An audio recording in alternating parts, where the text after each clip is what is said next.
The fifth word. In the name of God, the merciful, the compassionate. Indeed, God is with those who fear Him and those who do good. 1. If you want to see what a truly human duty and what a natural, appropriate result of man's creation it is to perform the prescribed prayers and not to commit serious sins, listen to and take heed of the following comparison. Once, at a time of general mobilization, two soldiers found themselves together in a regiment. One was well-trained and conscientious, the other, a raw recruit and self-centered. The conscientious soldier concentrated on training in the war, and did not give a thought to rations and provisions, for he knew that it was the state's duty to feed and equip him, treat him if he was ill, and even to put the food in his mouth if the need arose.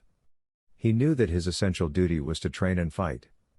But he would also attend to some of the rations and equipment as part of his work.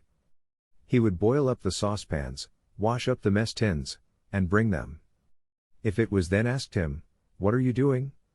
he would reply, "I am doing fatigue duty for the state."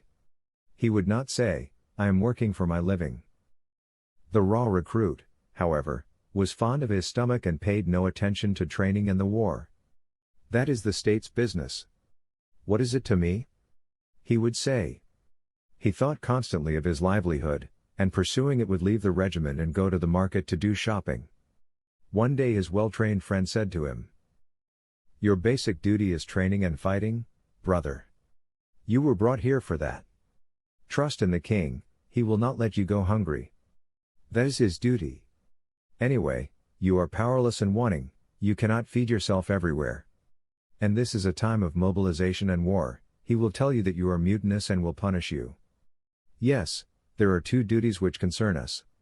One is the king's duty, sometimes we do his fatigue duties and he feeds us for it. The other is our duty, that is training and fighting, and sometimes the king helps us with it." Of course you will understand in what danger the layabout soldier would be if he did not pay attention to the striving, well-trained one. Oh my lazy soul! That turbulent place of war is this stormy worldly life, and the army divided into regiments, human society. The regiment in the comparison is the community of Islam in this century. One of the two soldiers is a devout Muslim who knows the obligations of his religion and performs them, and struggles with Satan and his own soul in order to give up serious misdoings and not to commit sins. While the other is a degenerate wrongdoer who is so immersed in the struggle for livelihood that he casts aspersions on the true provider, abandons his religious obligations, and commits any sins that come his way as he makes his living. As for the training and instruction, it is foremost the prescribed prayers and worship. And the war is the struggle against the soul and its desires, and against the Satans among jinn and men, to deliver them from sin and bad morals, and save the heart and spirit from eternal perdition.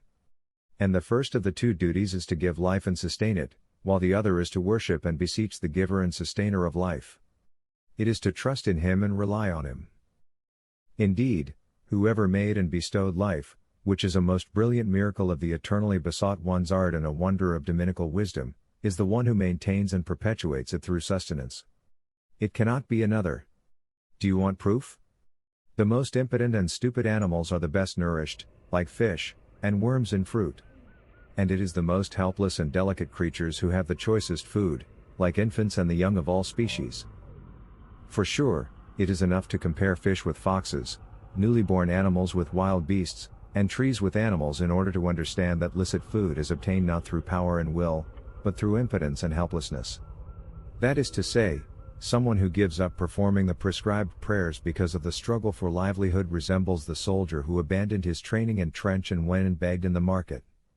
But to seek one's rations from the kitchens of the all-generous provider's mercy after performing the prayers, and to go oneself so as not to be a burden on others is fine and manly. It too is a sort of worship. Furthermore, man's nature and spiritual faculties show that he is created for worship. For in respect of the power and actions necessary for the life of this world, he cannot compete with the most inferior sparrow. While in respect of knowledge and need, and worship and supplication, which are necessary for spiritual life and the life of the hereafter, he is like the monarch and commander of the animals.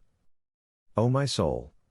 If you make the life of this world the aim of your life and work constantly for that, you will become like the lowest sparrow. But if you make the life of the hereafter your aim and end, and make this life the means of it in its tillage, and strive in accordance with it, then you will be like a lofty commander of the animals, and a petted and suppliant servant of Almighty God, and His honored and respected guest. Those are the two ways open to you. You can choose whichever you wish. So ask for guidance and success from the most compassionate of the compassionate.